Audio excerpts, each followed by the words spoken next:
Hello and welcome to Supposedly Fun. My name is Greg and I'm here today to do a Friday Reads video where I wrap up the week in reading and talk about big things that happened in the book world this week, and it's a big week for the book world.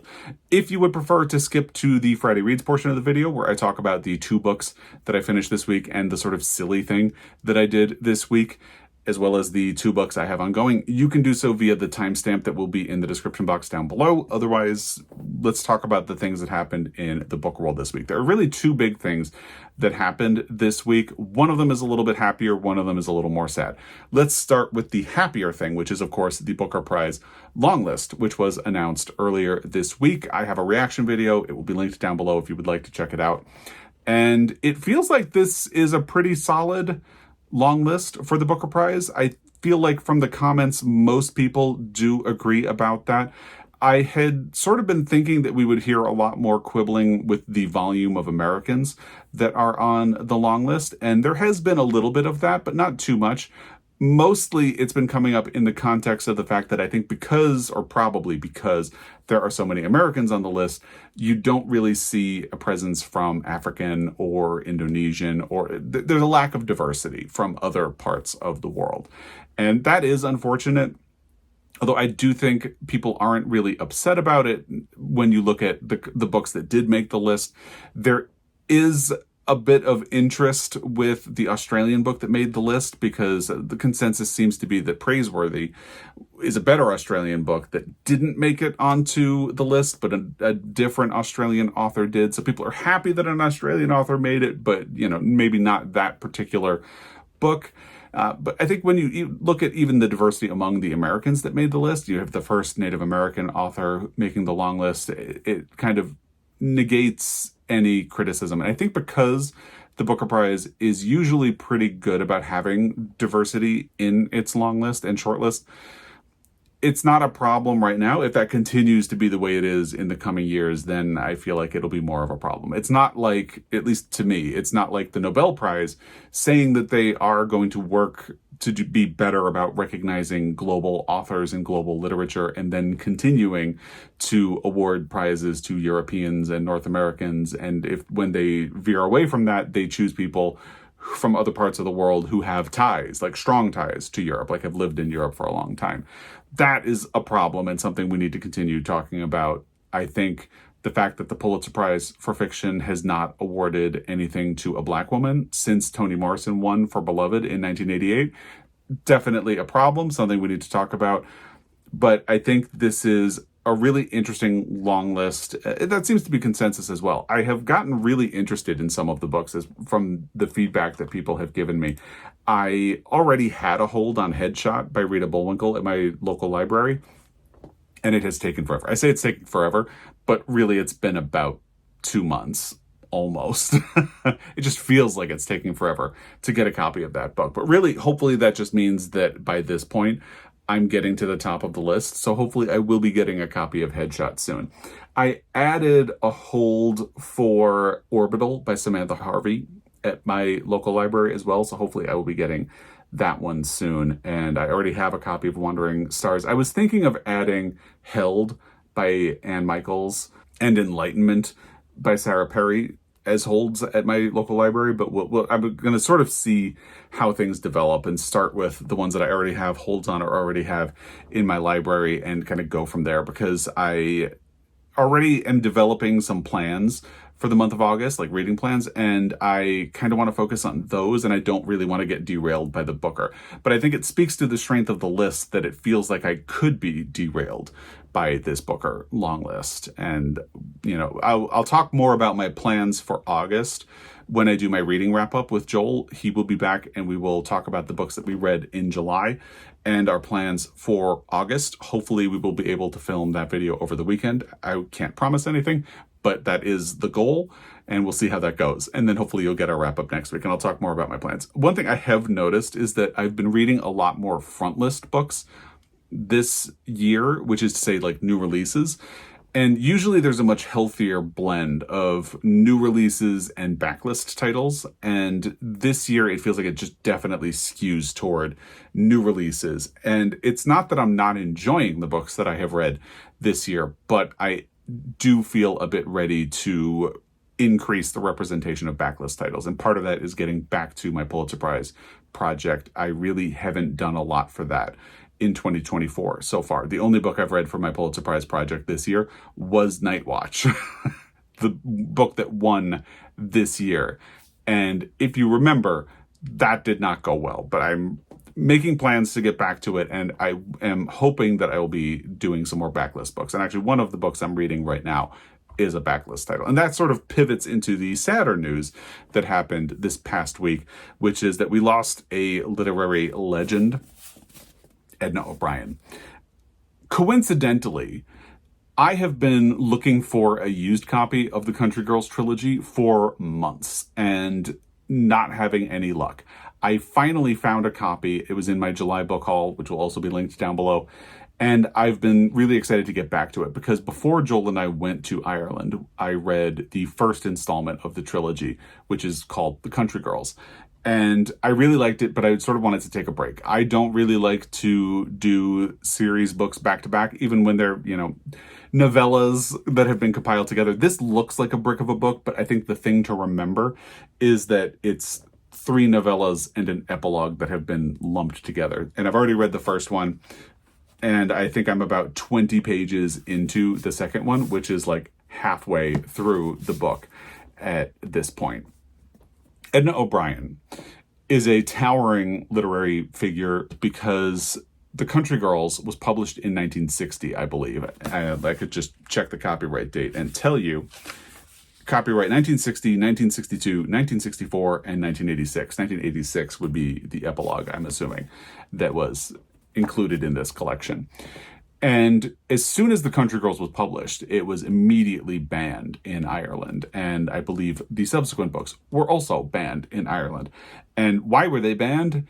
Because they show the inner lives of women and all of the complexity that women have inside of them, and the thoughts and the sensuality, the burgeoning, sexual identities of these young women that the book follows. Hi, Editing Greg is jumping in just for a second because I feel like when I filmed this video, I made it sound as though the only reasons the Country Girls trilogy was banned in Ireland was that it portrays the inner lives of women and their burgeoning sexuality, and that is not the entirety of the story at all. The Country Girls trilogy also portrays what it is like to live as a woman in a male-dominated society and how difficult it is to live under those conditions. And it also very heavily gets at sort of critiques of religion. And remember, Ireland was a very, very religious country for a long time. So I don't think I can say it any better than Eimear McBride does in her introduction to this. So I will just read you a quick passage from Eimear McBride's introduction to hammer that point in. O'Brien never abandons her gift for satire or resists pricking at artistic pretensions. Rather, she wields them both to powerful effect throughout, making The Lonely Girl a far more pointed critique of Irish society, whose whole sense of itself was, at the time, utterly dependent upon the disenfranchisement of women, than The Country Girls. And she is disturbingly accurate about what life within such societies does to a woman's sense of agency or personal volition. In a country where both law and culture deny your right to make a life of your own choosing, how do you go about getting what you want? O'Brien is merciless regarding the mutilation of self-worth inherent to the problem and the emotional manipulation required in order to survive. That is why the Country Girls trilogy was banned when it was released, and that is why Edna O'Brien is such an important writer, and I'm so glad that she has been recognized as such in recent years. So, back to the rest of the discussion. I just really wanted to make sure I had that part clear. The Country Girls is really good. I liked it a lot. The writing is incredible. I think Edna O'Brien is a wonderful stylist with writing, and I did think it ended a bit abruptly, which is not all that surprising since it's a novella that it continues into a trilogy. So it was nice to get back to The Lonely Girls, which is the second installment this week, because unfortunately losing Edna O'Brien is exactly the thing that prompted me to pick this up, but it's just a coincidence that I happened to have just gotten a copy of the book for myself, and I had been thinking, now that I have a copy, I should get back to the Country Girls trilogy, and now that she's gone, I'm doing just that. So that's kind of a spoiler for my Friday Reads portion of the video. Here is the author photo on the back, if you would like a look at Edna O'Brien. I believe she was 93 years old. And she's written a lot of books that I've heard really good things about, but I really wanted to start with the Country Girls trilogy, especially before Joel and I went to Ireland, because I didn't want to just read a lot of the, great renowned male authors in Ireland. I really wanted a female perspective. And if you want a female perspective, a literary perspective, that is, on Ireland, I started with Nuala O'Foylan, who wrote a memoir about growing up as a woman in Ireland, and Edna O'Brien is the other likely place to go. And I'm so glad that I did. And I'm so glad that I'm working on this again. But so we say farewell to Edna O'Brien, and I'm glad that I am revisiting it. If you haven't read the Country Girls trilogy, like I said, she is a fantastic writer. And just as a point of interest, I noticed last night the front cover photograph is called Margaret Kennedy and Deirdre Murphy, O'Connell Street Bridge, Dublin, Ireland, 1963. So you can't really see it very well, especially through the video with the big graphic in the front. But this bridge that's behind these two women is right near the hotel where Joel and I stayed when we were in Ireland, specifically in Dublin. So we walked over that bridge many, many times. And I just got a cheap thrill out of knowing that this is a location that is familiar to me, that these women on the cover are walking. So we'll talk more about this when we get to the actual Friday Reads portion of the video, but I really wanted to give some love to Edna O'Brien and point out why she is a significant literary figure. The other big thing that happened is much more of a personal nature, which is that if you follow along, I have been collecting hardcover copies of all of the books that have won the Pulitzer Prize for fiction. And there were 3 left that I was really having a hard time finding affordable copies for. One of them was actually sent to me as a gift for my birthday. That was Lonesome Dove. And then the Shipping News, I was just having a really hard time getting a copy of, and randomly a copy showed up on eBay. I knew from the photo of it, I knew it was a hardcover because I kept ordering hardcovers and they'd come as paperbacks. So I got that one crossed off. And then this week, I think, again, the day that my last Friday Reads posted, I saw an affordable copy of Ironweed by William Kennedy in hardcover. Basically, you just have to keep your eye out for these things. Usually, a hardcover copy of Ironweed online starts at $50 and goes up very quickly. I found this for $15 with no shipping fee. So significantly cheaper, and it's in great condition. So I finished my hardcover Pulitzer Prize collection, and that is really exciting to me. I did sort of cheat because a lot of the older books are Franklin Library editions of books. So they're not kind of like this, where they're, the actual early editions of the book. But for one thing, it saved my wallet because I can find affordable versions of a lot of the Franklin Library editions of these books. For another thing, those older editions tend not to be in great condition. So it has that angle as well. So I will insert some footage of this book on my Pulitzer Prize shelf so you can see how it's laid out and what it looks like, because that is really thrilling to me. All right, this is my Pulitzer Prize shelf. You can see these are all of the Franklin Library editions that I got in the early years of the prize. There are some early copies mixed in there, but most of these are Franklin Library editions. Some additional hardcovers that I got as sort of bonuses on the top. And then as we work our way down chronologically, we get to the 80s.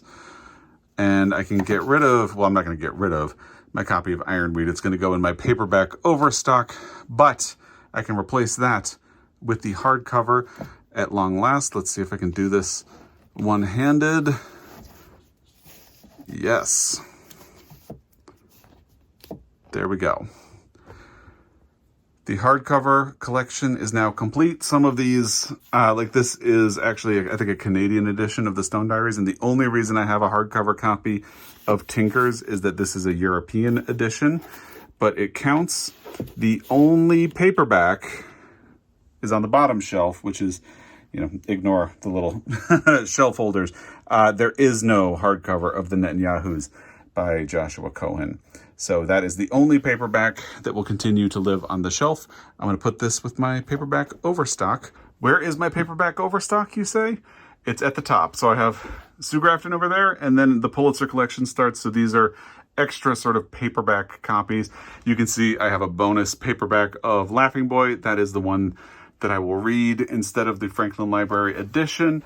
And Ironweed will go right in here, but this is a little tight, so I'm not going to be able to film while I fit that in.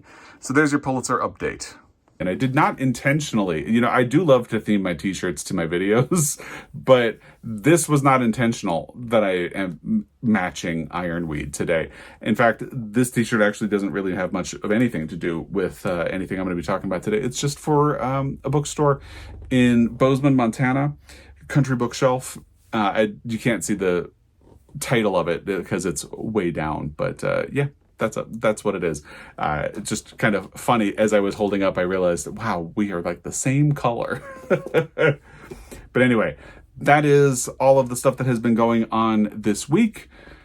Let's move into the actual Friday Reads portion of this video. So as I said, I finished 2 books. One of those involves something silly, but not the first one. The first one was Do Tell by Lindsay Lynch. Now, one thing I have noticed recently, and I don't think this is going to be a new trend for me. I think it's just something that's happening right now. Occasionally, I feel like I have a bit of a focus problem. Usually, I have no problem reading a physical book and listening to an audio at the same time. There have been a couple of instances over the last month or 2 months where I feel like I can only focus on one at a time. So this week, that definitely happened again.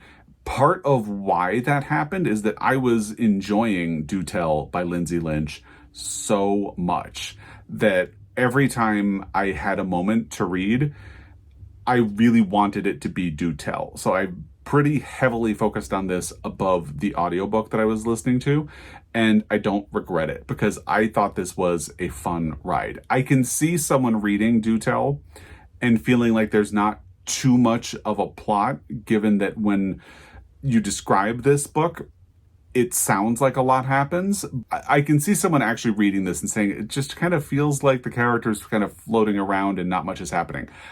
It didn't matter to me.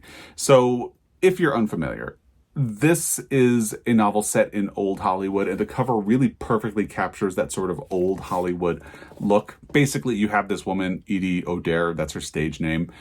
She has been in Hollywood. She grew up dirt poor, partially during the Depression and partially during World War I. And her family had nothing. And she eventually had to leave school to take care of her younger siblings. She was the oldest. When she was 19, she won a contest to go to Hollywood and be treated like a princess. And she went to Hollywood and never left. She sort of used that as an excuse to get out there and then managed to secure herself a contract with the studio. If you are unfamiliar with the studio system and how that worked in old Hollywood, basically, if you wanted to be an actor, you needed to be contracted with one of the major studios. And once you were contracted, the studio basically owned you.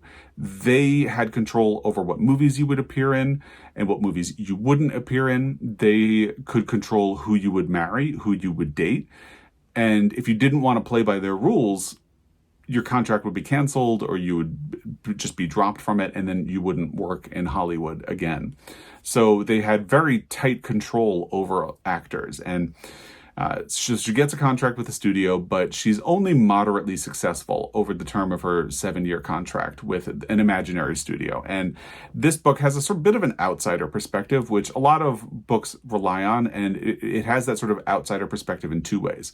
First, Edie is sort of part of Hollywood, but because she's not really successful as an actress, she's a bit of an outsider, and that helps her pivot to another career when her contract drops. And actually, it's funny, the descriptions of the book talk about how she pivots to a gossip column, but that almost feels like a spoiler because early on, she sort of gets the idea, but then it sort of develops as the book continues. So it's not really a spoiler, especially since people talk about it so much that when I first picked up the book, that was one of the first things I talked about. But it is something that develops as the book goes. So she's an outsider among these people that she knows intimately because she's worked with them.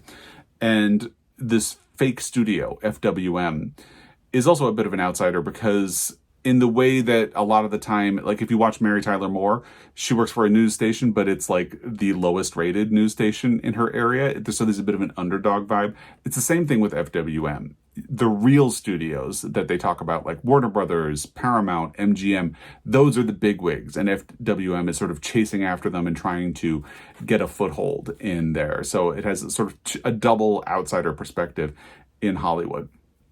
Now, I'm sure part of this is because I have a natural interest in old Hollywood. Like I just watched Dangerous, which was the movie that Bette Davis won her first Oscar for this week. Like I do that all the time. I basically thrive on TCM, Turner Classic Movies. Like I love that stuff. And I watch a lot of older movies. So this is sort of primed to a lot of my interests. It is a very gossipy book, and you can sort of see that in that I ordered this directly from Parnassus, which is the bookstore that Ann Patchett owns in Tennessee, but Lindsay Lynch is the book buyer there. And when I ordered it, they personalized it, and she signed it, "To Greg, let's gossip." So the book sort of leans into the sense of gossip and how people love to gossip and find out details about other people, but it also really heavily grapples with the dangers of doing that and the heavy costs that can come and the misunderstandings. Like, what's interesting as well, when I looked this up on Storygraph, it is classified as a thriller, and that is really not correct at all. There is a bit of a mystery angle, but it's a definite stretch. So the book opens. The last time I saw Charles Landru in Los Angeles, he told me I had gotten everything wrong. Everything, I asked him? Everything. It wasn't the first time someone had leveled this accusation against me, and I was certain it wouldn't be the last. So there's a bit of a mystery in that as the book continues, she learns details about what she got wrong. So I think if you really wanted to stretch, you could say there's a mystery angle, but I don't think the book really treats it like that, and I think it sort of does a disservice to that. But one of the other things that's interesting is that as that opening page continues, actors talk so much, not enough people focus on the things they won't say. So I did. I built my career in silences and averted glances, paying attention to who missed work, who skipped parties. I asked why, and when no one answered, I filled in the blanks myself. It's kind of exactly what she does, and that's why she ends up being good at this career that she ends up sort of inventing for herself. She has been an informer to a gossip columnist and ends up sort of doing it herself. And because the marketing for the book really talks about that, it's the name of the book. I don't feel bad talking about it, but it is a bit unfortunate because the developments of the way she ends up creating her own career are kind of interesting. The inciting incident is that there's a party in Hollywood and there's a very young actress who, after the party is over, comes forward and says that she was sexually assaulted by a popular actor there.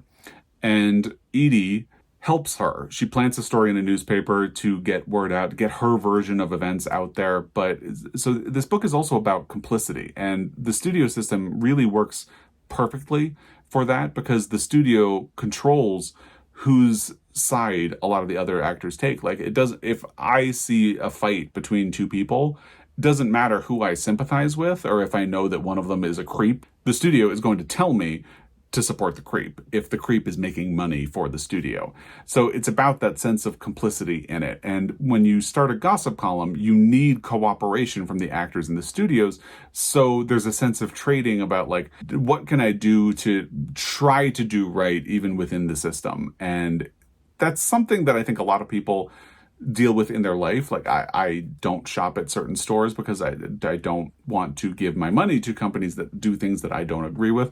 So It's hard to be an ethical consumer, though. It's hard to live your life perfectly ethical and in a moral way, given the way the world works. And that is sort of the conundrum that Edie is stuck in.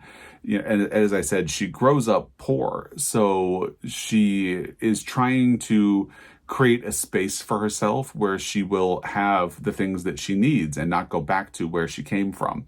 And I just thought this was a really interesting and profound novel. I liked it a great deal. So I would highly recommend it. It is pretty tailored to some of my interests, like old Hollywood, the Academy Awards. At one point in the book, they actually go to the Academy Awards, and there's mention that FWM really only got 2 nominations that year, and everybody just keeps losing to Gone with the Wind anyway. And you all know I have complicated feelings about Gone with the Wind, but it's sort of fun. And then the next year, somebody gets nominated for an Oscar and loses to Ginger Rogers. And I know off the top of my head, 1940, that was Kitty Foyle that Ginger Rogers won an Oscar for. So it's a lot of fun details like that tie into something that I'm particularly interested in, but I think it's a universal enough story that other people would probably be interested as well. I can definitely see someone reading this and feeling like it's a bit slow, but I really appreciate the way that it takes time, allowing all of the complicated details to play out, and that it has not just a singular focus. There are kind of a couple of things happening at once that serve the purpose of building toward a sort of conclusion. I found it really interesting. So that was the first book that I finished this week. Once I finished that, so I finished Do Tell on July 30th, which I think was Tuesday. When I marked it as completed on Storygraph, I realized that I had 9 books for the month. And this is the silly thing that I did. So I finished 9 books in May, 9 books in June, and then I had just hit 9 books in July. And for some reason, I got all amped up thinking, what can I do to hit 10 books for July? I want to hit 10. I haven't had 10 books in a single month at any point in 2024 yet. I want this to be the month. So I had already started an audiobook, which we'll talk about in a moment, but I had made very slow progress on it. And I thought to myself, what if I find like a short 2-hour or less audiobook and just see if I can finish it before the month officially ends.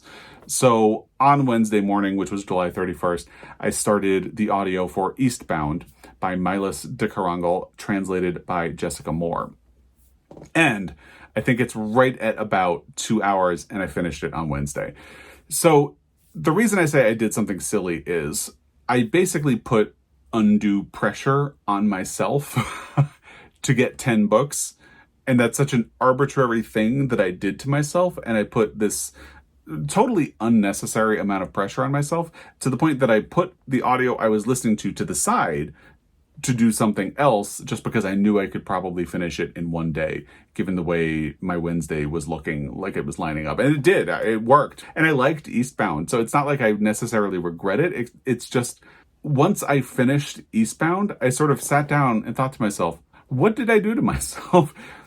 And as someone who doesn't really care about the number of books that you hit in a given year or in a given month, it just goes to show sometimes you allow yourself to feel pressure to perform, and sometimes you feel ambitious just so you'll have a bragging right. Like, what did I get for being able to tell you that I finished 10 books in the month of July? Just bragging rights, and that doesn't really amount to much.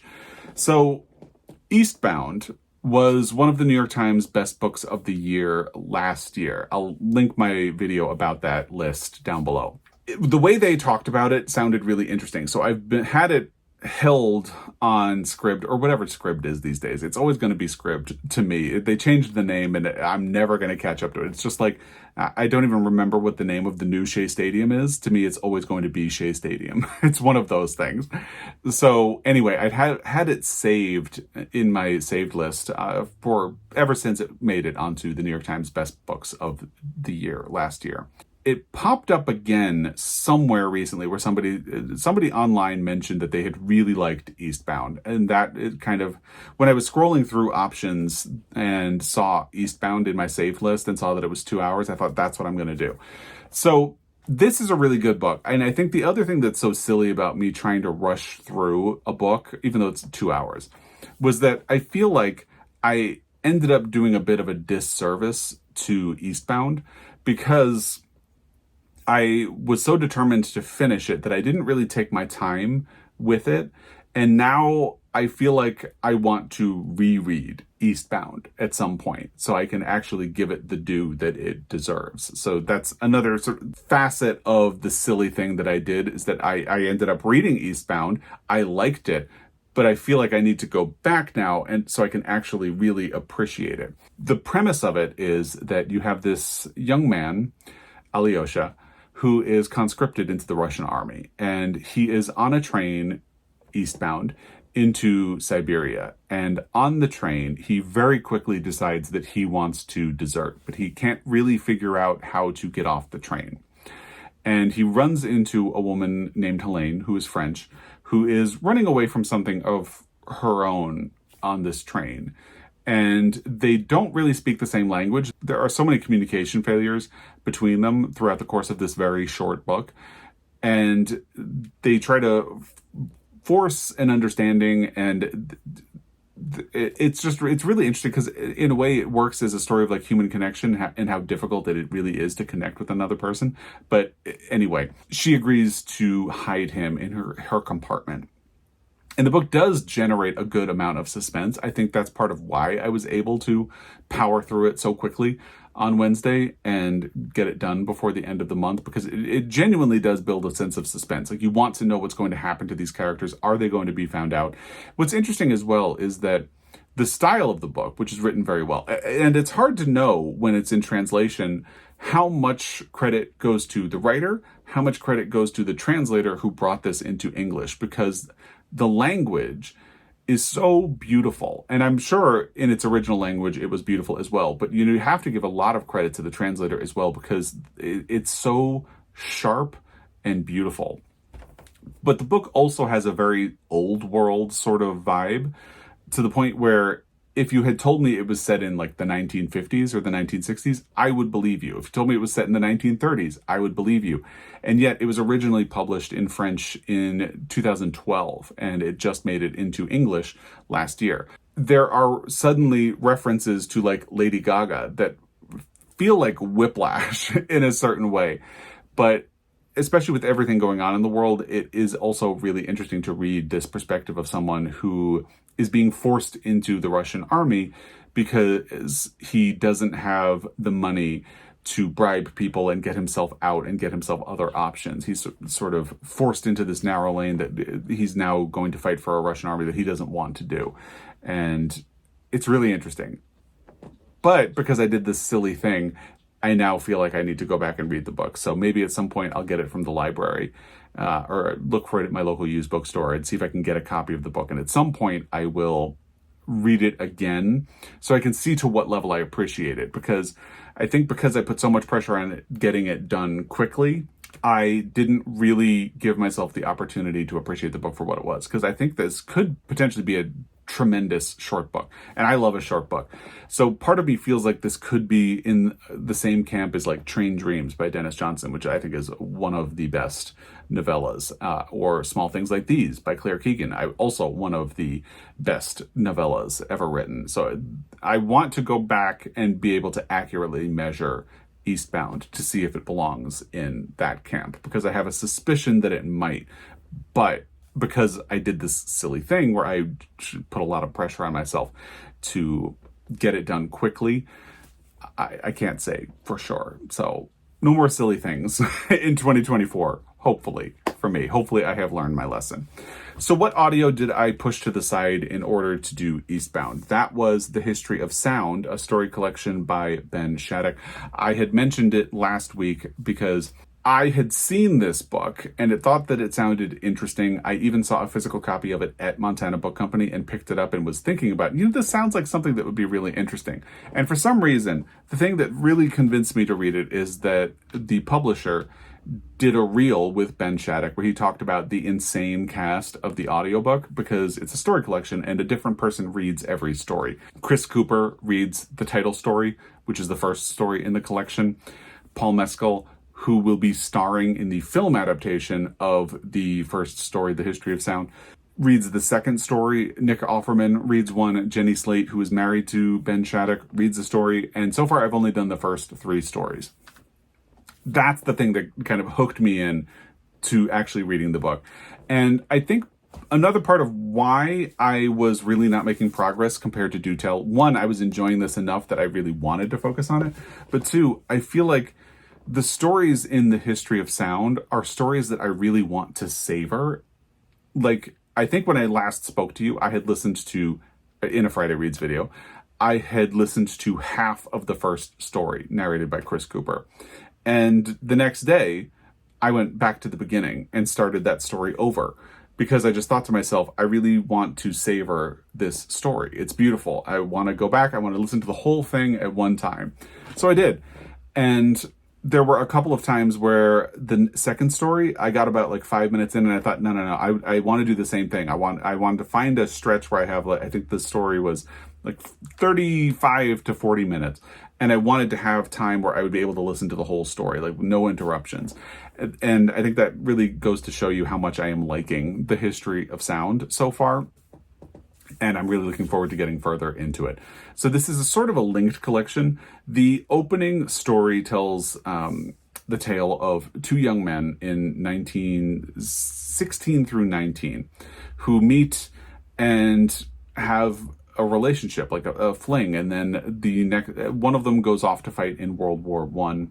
And when he gets back, he writes a letter to the other man and invites him along on a tour where he goes around with recording technology, like phonographs, was new at the time. And he was recording people singing folk songs.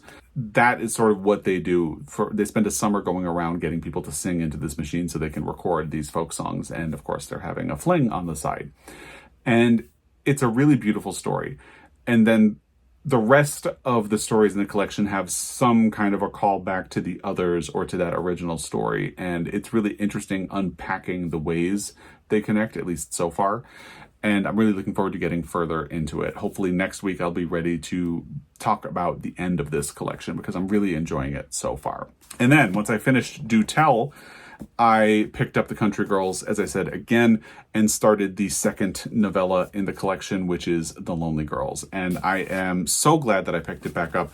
The first 20 pages flew by, and it was so nice to get settled back into this world of Kathleen and Baba, 2 friends in the first story who start out as country girls in a small village, and they manage to get into a boarding school. There's a man called Gentleman who Kathleen is really interested. Kathleen's a very romantic girl, a very smart girl.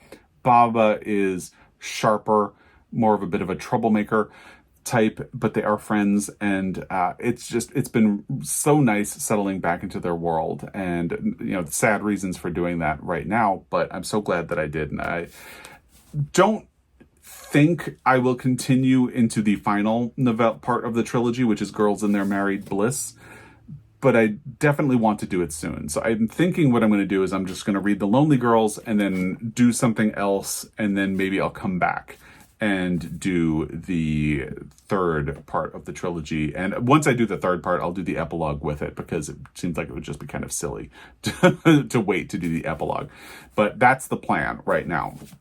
And I'm really enjoying being back in the world of Edna O'Brien.